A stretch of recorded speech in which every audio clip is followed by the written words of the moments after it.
Cette vidéo est réservée à la section berceau. Son caractère répétitif a une visée pédagogique pour leur éveil spirituel. Merci de les accompagner. Bonjour amis de la Bible, c'est Tonton Jim et aujourd'hui j'ai l'une des plus belles histoires à vous raconter. Elle s'intitule « Des pains et des poissons ». Et notre verset à mémoriser est tiré de Galates chapitre 6, le verset 10. « Faisons du bien à tous ». As-tu vu Jésus? Jésus est avec ses amis. Il aime raconter de belles histoires. Et tous ceux qui le suivent aiment l'entendre raconter de belles histoires. Maintenant, Jésus est fatigué. Il a vraiment besoin de se reposer après avoir raconté tant d'histoires. Alors Jésus et ses amis montent dans une barque et s'éloignent du rivage. Au revoir Jésus, fais un bon voyage. Mais où va Jésus? Il va traverser le lac pour se rendre de l'autre côté. Là-bas, une grande foule attend déjà Jésus. Vois-tu tout ce monde? Toutes ces personnes se préparent à rencontrer Jésus. Elles veulent être avec lui. Elles veulent l'entendre raconter de belles histoires. Dépêche-toi, petit garçon. Jésus arrive. Prends ton goûter et on y va. Regarde, Jésus est arrivé. Il va raconter d'autres histoires. Et pendant toute la journée, Jésus n'a pas arrêté de raconter des histoires. Le petit garçon a maintenant faim. Jésus a faim et tout le monde a faim. Petit garçon, qu'as-tu pour goûter? J'ai 5 pains et 2 poissons. 1, 2, 3, 4, 5 pains et 2 poissons. Il se fait tard et tout le monde a faim. Il faut renvoyer la foule, dit l'ami de Jésus. Pas question, dit Jésus. Ces gens sont fatigués. Ils ont faim. Alors, donnez-leur vous-même à manger. Mais Jésus, nous n'avons pas d'argent pour nourrir toute cette foule et nous n'avons pas non plus de nourriture pour leur donner. Voilà, dit le petit garçon, prenez ma nourriture. Très bien, mon petit, dit Jésus. Merci de partager cette nourriture avec nous. C'est très généreux de ta part. Alors Jésus prit la nourriture et pria. Tendre Père, merci pour cette nourriture. Merci pour ce généreux petit garçon. Et Jésus prit les pains et les poissons et les partagea. Plus il partageait, plus il y avait des pains et des poissons. Il y avait une grande quantité de pains et de poissons pour tout le monde. C'est le moment de la grande distribution. La foule est assise sur une douce herbe et les amis de Jésus partagent la nourriture et tout le monde mange. Miam, miam, miam, miam. Que c'est bon! Il y a de quoi se régaler. Merci Jésus. Merci Jésus pour la nourriture et pour tes histoires. Merci petit garçon. Merci d'avoir partagé ton déjeuner avec nous. La Bible dit, faisons du bien à tous. Et c'est ce que Jésus attend de toi. Soyons bons les uns envers les autres et partageons tout ce que nous avons. Il y a un petit chant qui nous rappelle qu'il nous faut toujours partager. Alors, chantons-le. J'ai le petit pain et je suis content, tu n'en as pas et c'est attristant. Je t'aime tant et je t'en donne un. Et nous aurons un petit pain chacun. J'ai 2 poissons et je suis content. Tu n'en as pas et c'est attristant. Je t'aime tant et je t'en donne un. Et nous aurons un poisson chacun. Prions. Tendre Père, merci de nous aider à partager avec les autres. Donne-nous un cœur pur qui partage avec ceux qui sont dans le besoin. Amen. Rappelle-toi que Jésus est très content quand tu partages et il veut que tu fasses du bien autour de toi. Au revoir et à bientôt.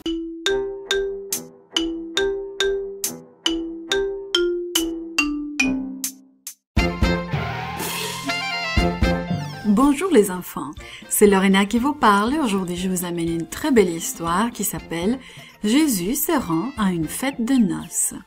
Le verset à mémoriser dit « Éclatez ensemble un cri de joie ». Ésaïe 52, 9.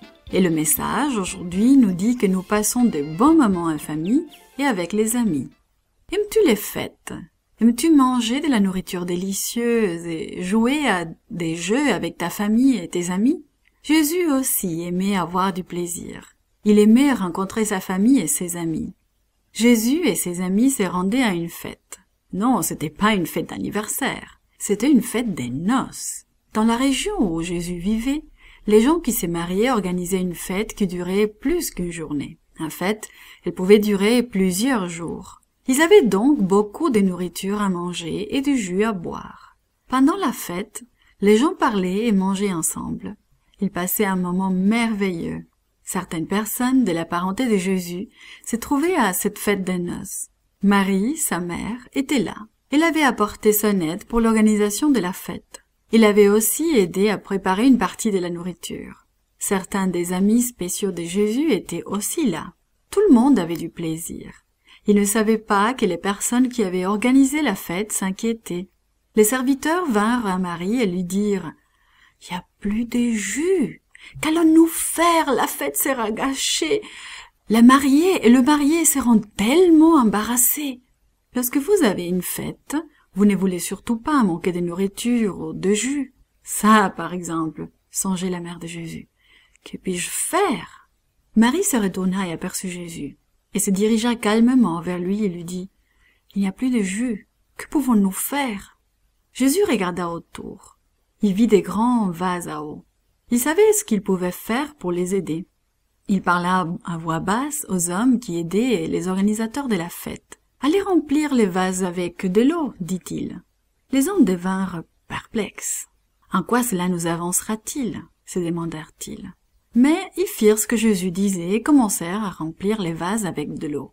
Jésus les regardait faire. Lorsque tous les vases furent remplis, il dit aux serviteurs « Apportez-en à la personne en charge de la fête. » Les hommes versèrent de l'eau dans une coupe. Ce n'était plus de l'eau, c'était du jus, du bon jus de raisin sucré. Jésus leur avait fait toute une surprise. Maintenant, il y aurait assez de jus pour la fête. Les serviteurs apportèrent un beau verre de jus miraculeux à l'homme en charge de la fête. Il y goûta, puis le but au complet. « C'est un très bon jus, » dit-il au marié. « La plupart des gens servent le meilleur jus au début de la fête de noces. Mais toi, tu as gardé le meilleur jusqu'à maintenant ?» Les serviteurs étaient excités. La mère de Jésus était heureuse, et ses amis aussi. Et la mariée et le marié étaient aussi heureux. Les amis de Jésus commencèrent à parler du jus miraculeux entre eux. C'était le premier miracle de Jésus. Ils virent son étonnante puissance. Que ferait-il dans les jours à venir? Jésus sourit à ses amis. Cela lui faisait du bien de voir des gens heureux. Puis il quitta tranquillement la fête.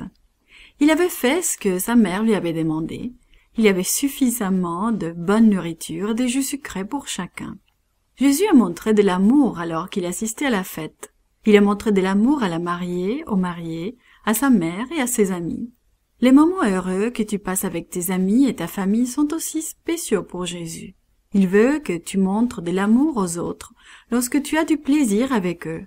Souviens-toi, nous montrons de l'amour lorsque nous avons d'heureux moments avec nos amis et notre famille.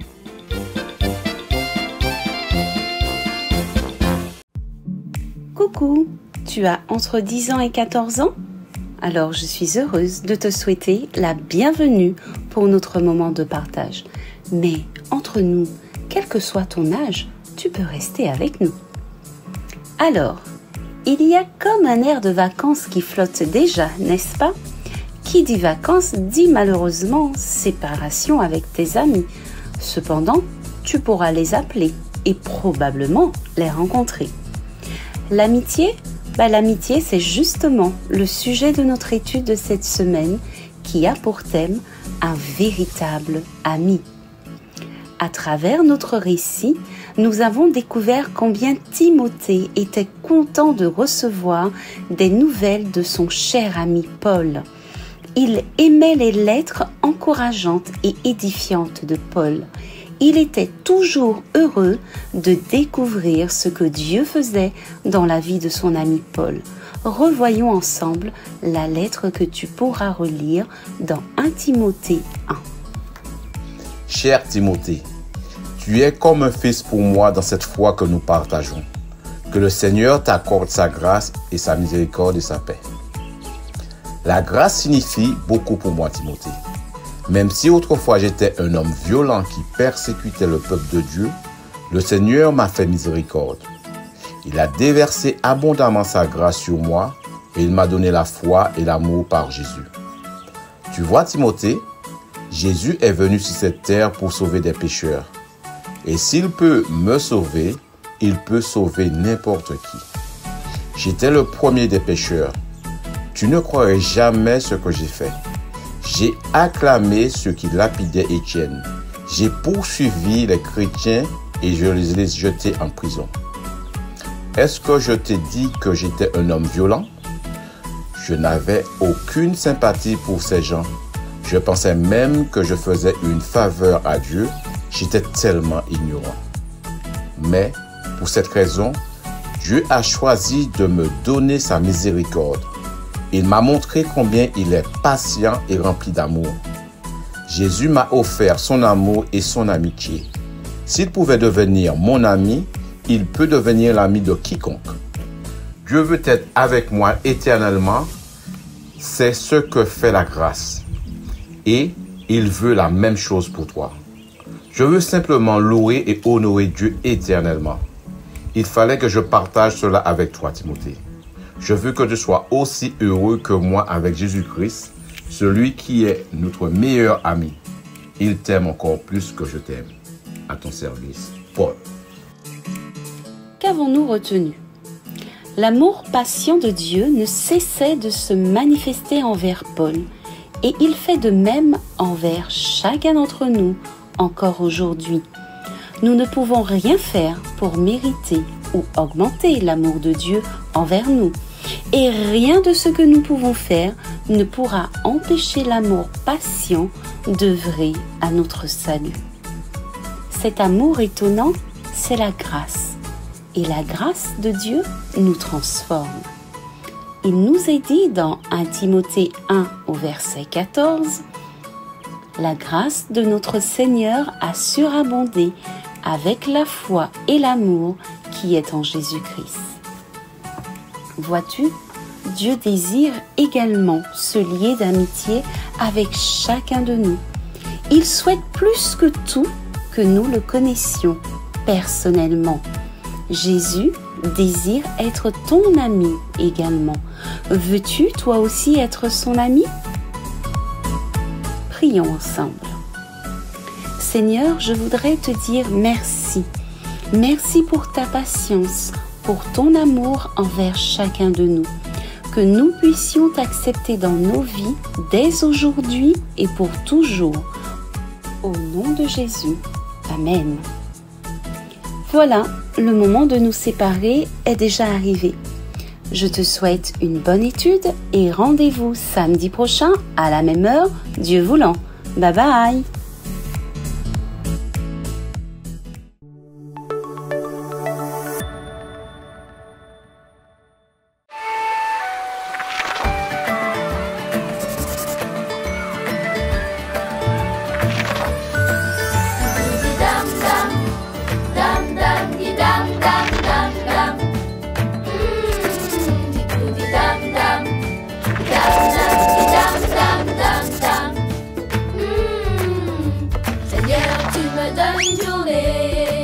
Un temps pour dormir et me réveiller, un temps aussi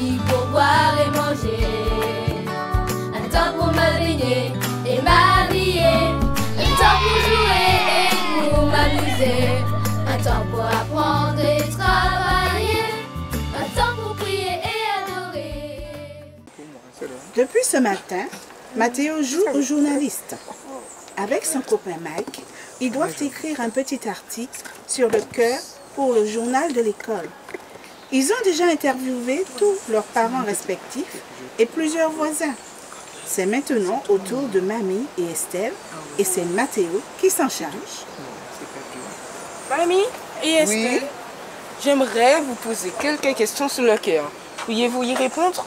Avec plaisir, Monsieur le journaliste. Ok. Première question. Le cœur est-il un os, un muscle ou une muqueuse? Trop simple, Mathéo, un muscle. Ok. Alors, quelle est la fonction de ce muscle, mamie?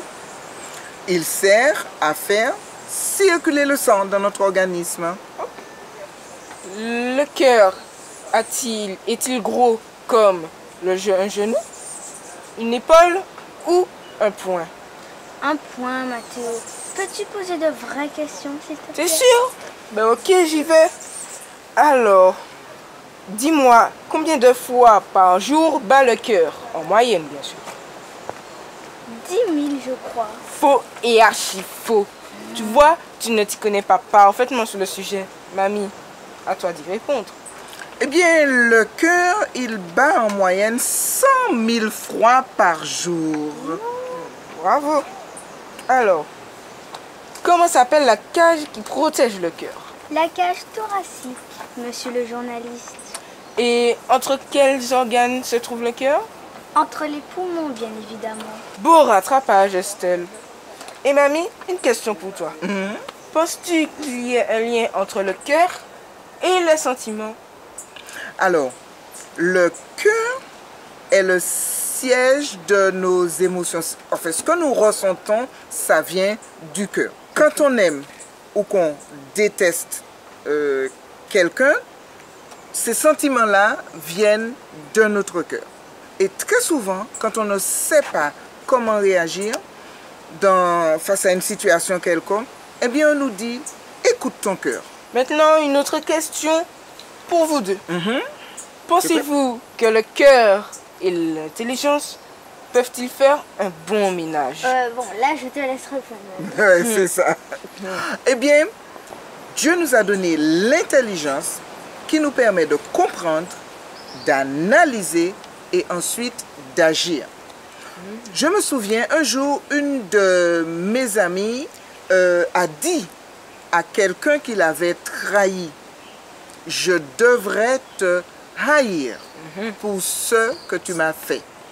Mais la haine n'est pas dans mon contrat avec Dieu. » Et je trouve que c'est une très belle illustration de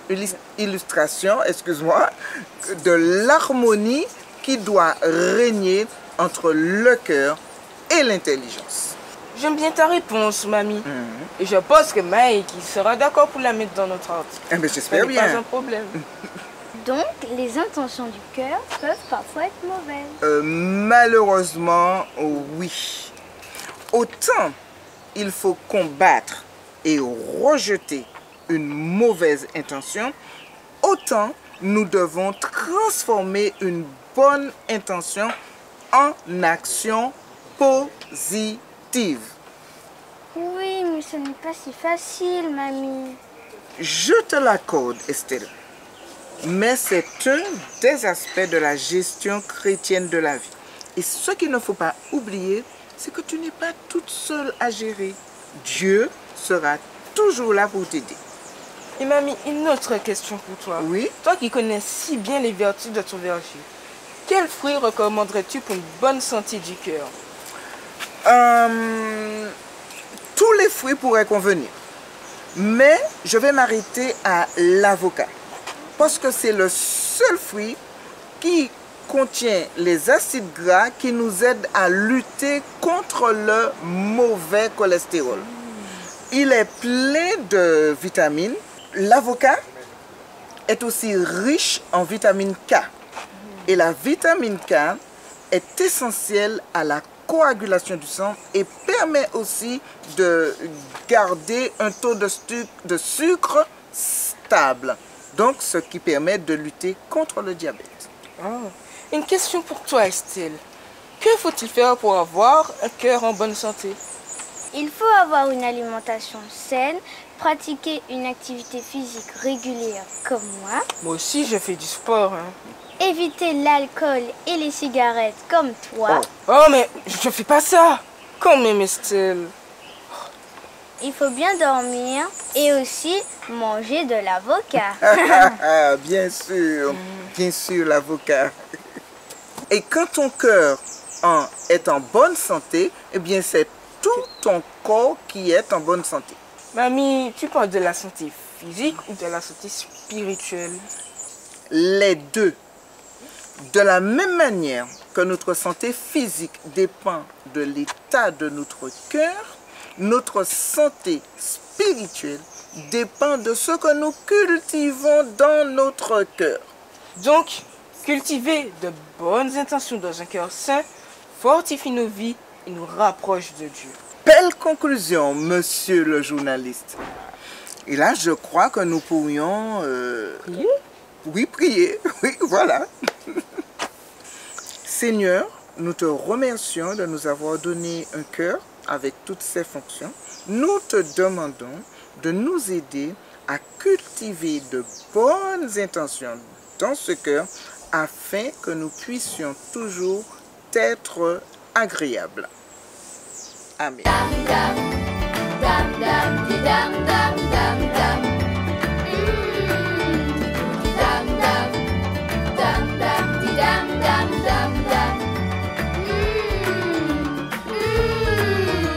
Seigneur, tu m'as donné tant de choses. Le ciel, la terre avec la nature grandiose. Une maison où j'habite me repose. Des chouettes jeux qui rendent ma vie moins morose. Une famille, des amis avec qui je cause. De quoi boire et manger chaque jour à bonne dose. Pour que de joie toute ma vie explose. La la la la la la la la la la la.